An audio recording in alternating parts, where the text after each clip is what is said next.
À Felice-Bauer, Prague du 14 au 15 février 1913.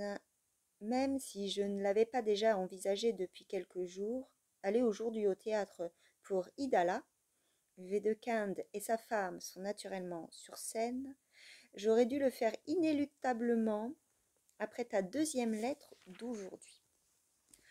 Voilà donc, nous avons beau être très éloignés, et il y a si peu de gens qui le remarquent ou qui le croient, c'est une solide corde qui nous lie. Dût-il déplaire à Dieu qu'elle devienne une chaîne qui nous tienne enserrés. Mais lorsque c'est toi, ma chérie, qui te rends à présent chez le professeur Bernardi, tu me tires avec toi à l'aide de cette corde indubitable et on risque de sombrer tous les deux dans la mauvaise littérature que Schnitzler, pour la plus grande part, représente à mes yeux.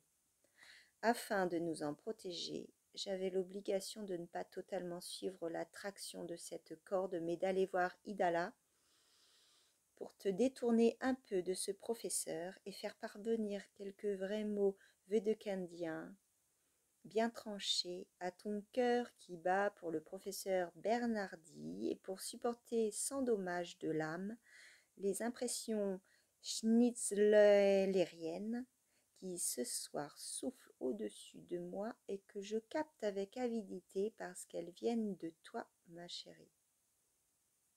Car je n'aime pas du tout Schnitzler et ne l'estime guère. Certes, il a du savoir-faire, mais ses grandes pièces et sa grande prose sont pour moi bourrées d'une masse, pour ainsi dire, ballottante, de la plus immonde écrivaillerie. Il a vraiment franchi les bornes du plus bas sur terre. Ces pièces que j'ai vues, Intermède, L'appel de la vie et Le jeune Médard, se sont effacées, tandis même que mon regard les scrutait encore, et tout en les écoutant, je les ai oubliées.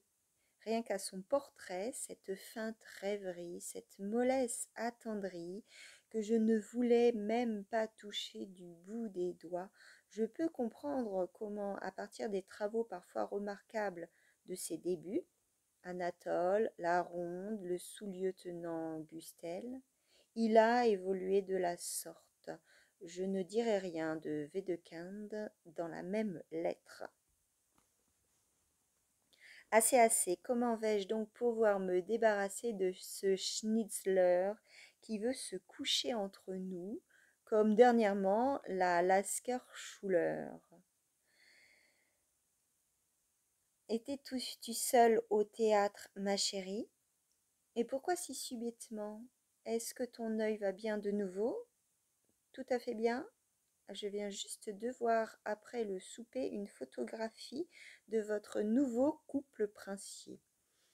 Ces deux-là se promènent dans un parc de Karlsruhe, bras dessus, bras dessous, mais non contents de cela, ils ont aussi les doigts entrelacés. Si je n'ai pas passé 5 minutes à regarder ces doigts entrelacés, c'est que ça a bien duré 10 minutes. Cet après-midi, j'aurais eu besoin d'un trou où me cacher. J'ai lu en effet dans le nouveau cahier de Marthe la recension de mon livre par Max. Je savais qu'elle devait paraître, mais je ne la connaissais pas. Quelques autres recensions ont déjà paru, bien sûr faites par des connaissances, inutiles à cause de leurs louanges excessives, inutiles dans leurs remarques qui sont seulement le signe d'une bienveillance délirante, de la surestimation du mot imprimé, de l'incompréhension des réactions du grand public pour ce qui relève de la littérature. Elles ont finalement cela en commun avec la plupart des critiques, et si elles n'étaient pas un malheureux aiguillon, vite usé pour la vanité, on pourrait tranquillement les laisser faire. Mais la recension de Max dépasse tous les sommets.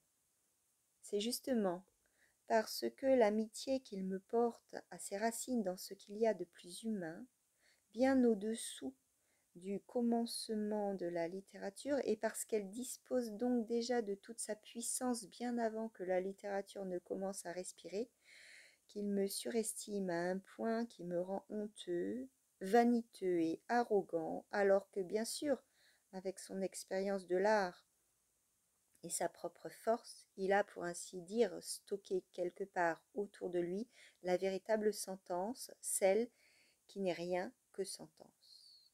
Et pourtant c'est ce qu'il écrit. Si je travaillais moi-même, si j'étais pris dans le flux du travail et porté par lui, je n'aurais pas de souci à me faire à propos de cette recension. Je pourrais en penser embrasser Max pour son amitié et la recension elle-même n'aurait aucun effet sur moi. Mais ainsi, et ce qui est effroyable, c'est de devoir me dire que mon attitude face aux travaux de Max n'est pas différente de celle qu'il a face aux miens, mais que j'en suis parfois conscient alors que lui ne l'est jamais. Mais n'ai-je vraiment dans ma tête stupide aucune pensée dominicale plus amicale pour toi, chérie chérie? Si je ne savais pas que tout le mal qui s'écoule de moi vers toi ne peut que se transformer devant toi, qui es un être bénéfique, en un bienfait, je ne t'écrirais franchement pas de telles choses. Si joint une lettre de mon oncle de Madrid.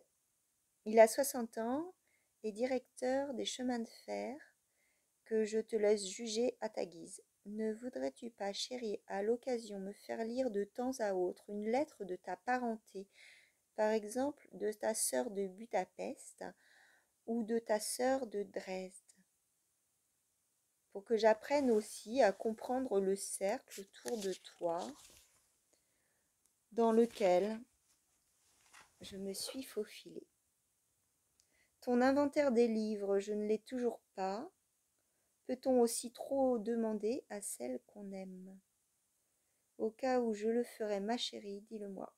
Ce serait un mauvais marché si j'acquérais quelque connaissance de toi, mais que dans ton cœur surgisse en échange, fût-elle la plus infime, une réticence. Franz.